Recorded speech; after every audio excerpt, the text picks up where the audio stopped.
Hello everyone, आज हम class +2 के next topic multiplication of two matrix के बारे में बात करेंगे।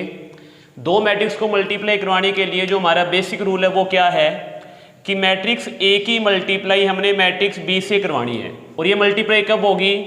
जब मैट्रिक्स ए के number of column matrix B की नंबर ऑफ रो के इक्वल होंगे।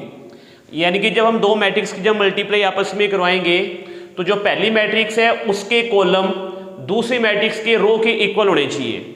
अगर इसके नंबर ऑफ कॉलम दूसरी मैट्रिक्स के नंबर ऑफ रो के इक्वल हैं तभी आपका multiplication of two matrix possible है, अदरवाइज वहाँ पे मल्टीप्लिकेशन अप्लाई नहीं होगी। अब इसको हम एक एग्जाम्पल के थ्रू हम करते हैं कैसे मल्टीप्लिकेशन होगी। सपोज करो मैंने एक मैट्रिक्स ए ली, इसके एलिमेंट है 1 2 3 एंड 4 और इसका ऑर्डर 2 है, यानी कि 2 × 2, 2 रो और 2 इसमें कॉलम है। फिर मैंने एक अनदर मैट्रिक्स ली बी, इसके अंदर मैंने एलिमेंट लिए 3 4 5 6 7 8। इसका जो ऑर्डर है वो 2 रो और 3 हमारे पास क्या है कॉलम। अब आपसे बोलेगा कि फाइंड a × b या b × a। अगर वो यहाँ पे मैं बोलते हैं कि फाइंड a × b, हमें a की मल्टीप्लाई मैट्रिक्स b से करवानी है, तो हमारा रूल क्या है कि जो a के नंबर ऑफ कॉलम है वो b के नंबर ऑफ रो के इक्वल होने चाहिए। यहाँ पे a में नंबर ऑफ कॉलम 2 है और b में नंबर ऑफ रो कितनी है 2, ये दोनों आपस में इक्वल हैं, तो यहाँ पे मल्टीप्लिकेशन पॉसिबल है इनकी। अब मल्टीप्लाई कैसे करवाएंगे? a × b, पहले मैट्रिक्स a 1 2 3 एंड 4, फिर मैट्रिक्स बी वो हमें दे रखी है 3 4 5 6 7 एंड 8। अब नया ऑर्डर क्या आएगा मैट्रिक्स का? ए बी का जो ऑर्डर है वो कैसे मिलेगा? यहाँ पे रो कितनी बची 2, कॉलम कितने बचे 3, तो इनको मिला के ए बी का नया ऑर्डर आएगा। यानी कि जो ए बी का ऑर्डर है वो 2 रो और 3 कॉलम आएंगे इसके अंदर। अब मल्टीप्लाई हमने करनी कैसे है? सबसे पहले जो फर्स्ट मैट्रिक्स है उसकी रो की मल्टीप्लाई दूसरी मैट्रिक्स के कॉलम से करवानी हमने। तो जो ए बी है वो किसके इक्वल आएगा? 1 की मल्टीप्लाई 3 से कितना आएगा 3, बीच में हमेशा प्लस का साइन। 2 की मल्टीप्लाई 6 से कितना आएगा 12। तो रो 1 की मल्टीप्लाई कॉलम 1 से करवा दी। अब हम चलेंगे सेकंड कॉलम के ऊपर, रो 1 की मल्टीप्लाई करवाएंगे कॉलम सेकंड के साथ। 1 की मल्टीप्लाई 4 से कितना आएगा 4, प्लस 2 की मल्टीप्लाई 7 से कितना आएगा 14। अब रो 1 की मल्टीप्लाई कराएंगे कॉलम थर्ड के साथ। 1 की मल्टीप्लाई 5 से कितना आएगा 5, बीच में प्लस। 2 की मल्टीप्लाई 8 से कितना आएगा 16। तो सबसे पहले रूल क्या है कि फर्स्ट रो की मल्टीप्लाई दूसरी मैट्रिक्स में जितने भी कॉलम है उनसे हमने करवानी है। अब रो सेकंड की मल्टीप्लाई फर्स्ट कॉलम से करवाएंगे। 3 की 3 से मल्टीप्लाई कितना आएगा 9, प्लस 4 की मल्टीप्लाई 6 से कितना आएगा 24। अब रो सेकंड की मल्टीप्लाई कॉलम सेकंड से 3 की मल्टीप्लाई 4 से कितना आएगा 12, 4 की मल्टीप्लाई 7 से कितना आएगा 28। अब रो सेकंड की मल्टीप्लाई कॉलम थर्ड से 3 की मल्टीप्लाई 5 से कितना आएगा 15, प्लस 4 की मल्टीप्लाई 8 से कितना आएगा 32। अब हम इसको सोल्व करेंगे तो जो आपका ए बी है वो कितना आएगा 3 + 12 ये 15, 9 + 24 कितना आएगा 33, 4 + 14 ये आएगा 18, 12 + 28 ये आएगा 40, 5 + 16 21, 15 + 32 ये वैल्यू कितनी आएगी 47। ये हमारा आंसर है। और इसमें देखो रो कितनी आ रही है 2 और कॉलम कितने आ रहे हैं 3। तो मैंने आपको ये बताया था कि जो ए बी का ऑर्डर है वो 2 रो और क्या आएंगे 3 कॉलम आएंगे। यहाँ पे हम चेक करें इसमें 2 रो आ रही है, 3 हमारे पास क्या आ रहे हैं कॉलम। तो ये है आपका मल्टीप्लिकेशन का आंसर। अब बात हम करते हैं इसकी कुछ प्रॉपर्टी के बारे में। नेक्स्ट जो चीज हमारे पास है वो है प्रॉपर्टीज ऑफ मल्टीप्लिकेशन, कि मल्टीप्लिकेशन की कुछ प्रॉपर्टी है। सबसे पहली प्रॉपर्टी क्या है कि multiplication of matrix is associative. Associative का मतलब क्या है कि हमें यहाँ पे 3 मैट्रिक्स के आपस में मल्टीप्लाई करवानी है।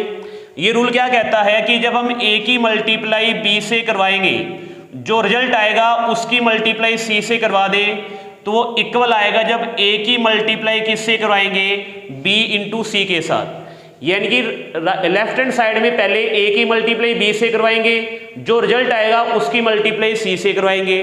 राइट हैंड साइड में क्या होगा कि पहले बी की मल्टीप्लाई हमने सी से करवानी है, जो रिजल्ट आ जाएगा उसकी मल्टीप्लाई करवाएंगे ए से। ऑर्डर हमने चेंज नहीं करना, पहले ए मैट्रिक्स लिखी जाएगी, बाद में बी सी मैट्रिक्स लिखी जाएगी, और ये दोनों रिजल्ट आपस में क्या आएंगे, इक्वल आएंगे। नेक्स्ट जो प्रॉपर्टी हमारे पास है सेकंड, वो है कि multiplication of matrix is distributive, कि जो मल्टीप्लिकेशन है मैट्रिक्स की वो क्या है, डिस्ट्रीब्यूटिव है। डिस्ट्रीब्यूटिव का मतलब क्या है, जब हम ए की मल्टीप्लाई बी प्लस सी से करवाएंगे तो वो इक्वल आएगा ए की मल्टीप्लाई बी से प्लस ए की मल्टीप्लाई किससे करवाएं, सी से। लेफ्ट हैंड साइड में हमें क्या करना है, बी मैट्रिक्स में सी मैट्रिक्स को ऐड करना है, फिर उसकी मल्टीप्लाई ए से करवानी है। राइट में क्या है कि ए की मल्टीप्लाई बी से और ए की मल्टीप्लाई सी से करके उनको आपस में ऐड करना है। नेक्स्ट जो प्रॉपर्टी हमारे पास है वो आपकी की मल्टीप्लिकेटिव आइडेंटिटी, वो 1 होती है कि ए की मल्टीप्लाई 1 से करें या 1 की मल्टीप्लाई ए से, वो ए के बराबर आएगा। वैसे प्रॉपर्टी ये है कि ए की मल्टीप्लाई आई से या आई की मल्टीप्लाई ए से, वो किसके बराबर आएगा, ए के बराबर आएगा। अब यहां पे एक प्रॉपर्टी है कॉम्यूटेटिव लॉ। कॉम्यूटेटिव लॉ, अब मल्टीप्लिकेशन के अंदर ये नेसेसरी नहीं है कि कॉम्यूटेटिव लॉ एग्जिस्ट करेगा, ये एग्जिस्ट कर भी सकता है और नहीं भी कर सकता। इसके कुछ हमारे पास डिफरेंट केस बनते हैं। सबसे पहला केस क्या बनता है कि A B exist but B A does not exist. कहने का मतलब क्या है कि ए मैट्रिक्स की मल्टीप्लाई बी से तो हो जाएगी बट बी की मल्टीप्लाई ए से नहीं होगी। एग्जाम्पल लेते हैं हमने एक ए मैट्रिक्स ली जिसका ऑर्डर है 2 इंटू 2 और बी मैट्रिक्स ली जिसका ऑर्डर है 3 इंटू 2 या 3 इंटू, यहां पे ले लेते हैं 2 इंटू 3, 2 इंटू 3 लिया हमने। जब मैं ए की मल्टीप्लाई बी से करवाऊंगा तो रूल के अकॉर्डिंग ए के कॉलम बी की रो के बराबर होने चाहिए, और यहां पे ए के कॉलम बी की रो के बराबर है तो मतलब ए बी तो एग्जिस्ट कर रहा है।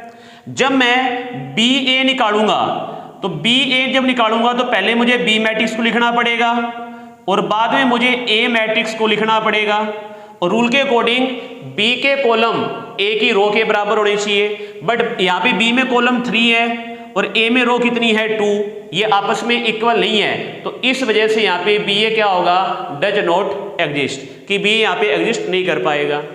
सेकंड केस क्या बनता है, अगर मैं सेकंड केस की बात करूं तो सेकंड केस ये बनेगा कि A B and B A both exist but are not of same order, कि ए बी भी एग्जिस्ट करेगा, बी ए भी एग्जिस्ट करेगा, बट दोनों का जो ऑर्डर है वो ऑर्डर सेम नहीं होगा। अब ऑर्डर सेम कैसे नहीं होगा, हम एक एग्जांपल लेते हैं। मैट्रिक्स ए ली जिसमें 2 रो और 3 कॉलम है, मैंने मैट्रिक्स बी ली जिसमें 3 रो और 2 कॉलम है। जब मैं ए बी मैट्रिक्स निकालूंगा, ए की मल्टीप्लाई बी से करूंगा तो इन दोनों में रो और कॉलम इक्वल है।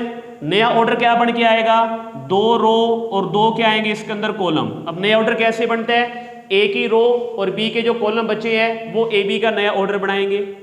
जब मैं बी ए करूंगा, बी मैट्रिक्स मुझे पहले लिखनी पड़ेगी और ए मैट्रिक्स मुझे बाद में लिखनी पड़ेगी। अब बी के नंबर ऑफ कॉलम ए की नंबर ऑफ रो के इक्वल है तो मल्टीप्लाई पॉसिबल है, और जब मैं बी ए निकालूंगा तो बी की रो कितनी है 3 और ए के कॉलम कितने हैं 3, तो बी ए का ऑर्डर कितना आया 3 इंटू 3, और यहाँ पे ए बी का ऑर्डर क्या था 2 इंटू 2, तो दोनों का ऑर्डर तो सेम नहीं आया ना। मल्टीप्लाई तो पॉसिबल है, दोनों की मल्टीप्लाई एग्जिस्ट कर रही है, ए बी भी कर रही है बी ए भी कर रही है, बट दोनों का ऑर्डर क्या आ रहा है यहाँ पे डिफरेंट आ रहा है। थर्ड केस क्या बनता है, थर्ड केस बनता है A B and B A both exist and both are of same order, are of same order but not equal. कहने का मतलब क्या है कि जब ए की मल्टीप्लाई बी से करेंगे और बी की मल्टीप्लाई ए से करेंगे, दोनों एग्जिस्ट भी करेंगे, इन दोनों का ऑर्डर जो यहाँ पे डिफरेंट आ रहा था वो यहाँ पे ऑर्डर भी सेम आएगा, बट जो ए बी के एलिमेंट हैं वो बी ए के कोरस्पॉन्डिंग एलिमेंट से मैच नहीं करेंगे। ये बनता आपका थर्ड केस। और फोर्थ केस क्या बनेगा कि ये उसके इक्वल भी आ जाएगी, वो रेयर चांस आने का। इस करके हम कम्यूटेटिव लॉ को ये पढ़ते हैं कि मल्टीप्लिकेशन में नेसेसरी नहीं है कि कम्यूटेटिव लॉ आपका एग्जिस्ट करेगा या नहीं करेगा। जो आपके क्वेश्चन है वो आपके इन दो लॉ पे बेस हैं, एसोसिएटिव लॉ के ऊपर और डिस्ट्रीब्यूटिव लॉ के ऊपर। तो ये आपका मल्टीप्लिकेशन का बेसिक है। अब हम इसको कुछ क्वेश्चन से समझते हैं।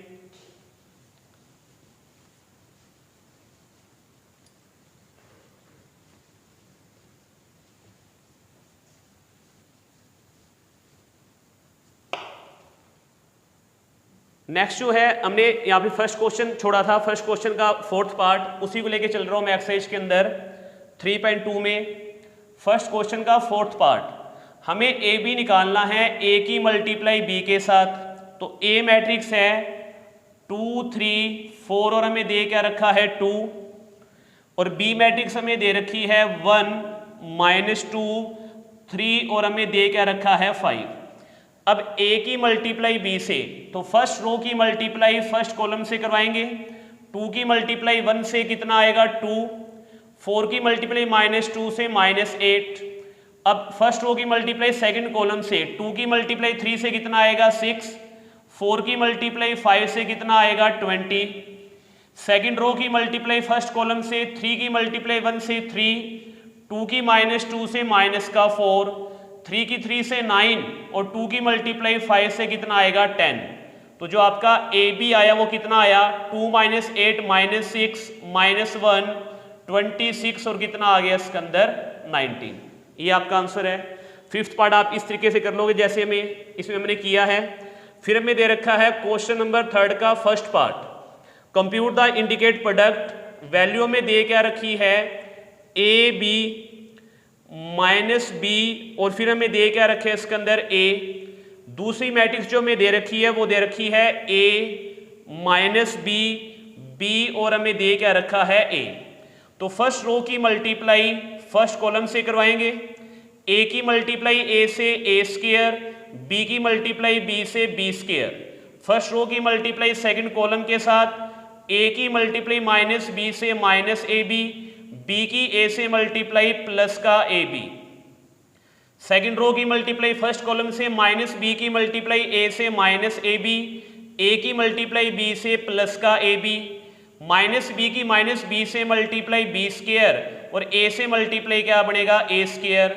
ये प्लस माइनस आपस में कैंसल, तो वैल्यू क्या आ गई a square plus b square 0 0 और ये क्या आ गया इसके अंदर a स्क्वायर प्लस क्या आ गया इसके अंदर b स्क्वायर। ये आपका रिक्वायर्ड आंसर होगा। फिर हम बात करते हैं इसी के सेकंड पार्ट के बारे में। सेकंड पार्ट के अंदर जो मैट्रिक्स हमें दे रखी है वो है 1 2 3 और इसके इनटू में वैल्यू क्या है 2 3 एंड 4। अब देखो इसमें नंबर ऑफ कॉलम कितने हैं 1, इसमें नंबर ऑफ रो कितनी है 1, तो मल्टीप्लाई पॉसिबल है। अब मल्टीप्लाई कैसे होगी, 1 की मल्टीप्लाई पहले 2 के साथ तो कितना आएगा इसके अंदर 2 आएगा। 1 की मल्टीप्लाई 3 के साथ कितना आएगा 3, 1 की मल्टीप्लाई 4 से कितना आएगा 4। अब सेकंड रो में क्या है 2, 2 की 2 से मल्टीप्लाई 4, 2 की मल्टीप्लाई 3 से 6, 2 की मल्टीप्लाई 4 से 8, 3 की 2 से मल्टीप्लाई 6, 3 की 3 से मल्टीप्लाई 9 और 3 की 4 से मल्टीप्लाई कितना आ गया 12। अब देखो इसका ऑर्डर कितना आया 3 × 3।